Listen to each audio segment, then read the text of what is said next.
Jeffrey Sachs is about to give a talk here in the European Parliament. What was Putin's intention in the war? Not the propaganda that's written about this. Oh, that they failed and he was going to take over Ukraine.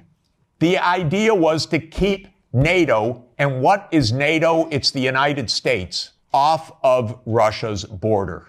No more, no less. When the Soviet Union ended in 1991, and an agreement was made that NATO will not move 1 inch eastward. Now, what happened after 1991, the United States decided there would be no end to eastward enlargement of NATO. And the decision was taken formally in 1994, when President Clinton signed off on NATO enlargement to the east, all the way to Ukraine and into Georgia. So the NATO enlargement, as you know, started in 1999 with Hungary, Poland, and the Czech Republic. And Russia was extremely unhappy about it. But these were countries still far from the border. So the next round of NATO enlargement came in 2004. With the 3 Baltic states, Romania, Bulgaria, Slovenia, and Slovakia. At this point, Russia was pretty damn upset.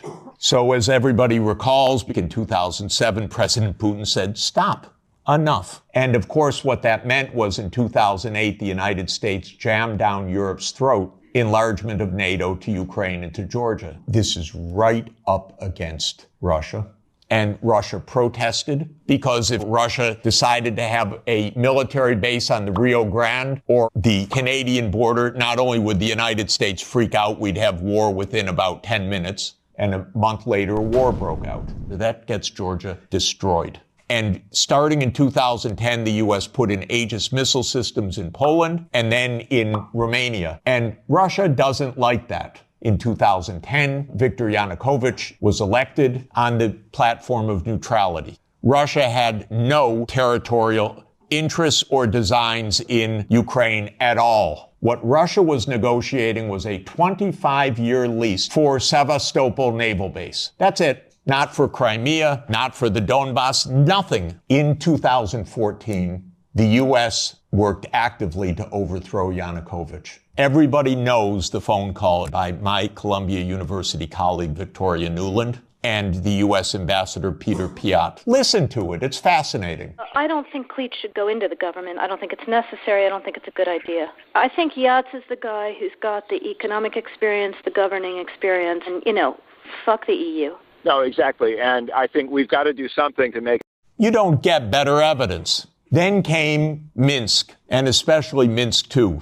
It said there should be autonomy for the Russian-speaking regions in the east of Ukraine. It was supported unanimously by the UN Security Council. The United States and Ukraine decided it was not to be enforced.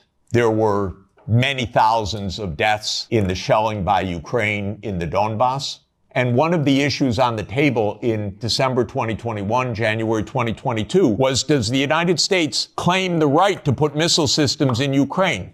And Blinken told Lavrov in January 2022, the United States reserves the right to put missile systems wherever it wants. So the war started. What was Putin's intention in the war? It was to force Zelensky to negotiate neutrality.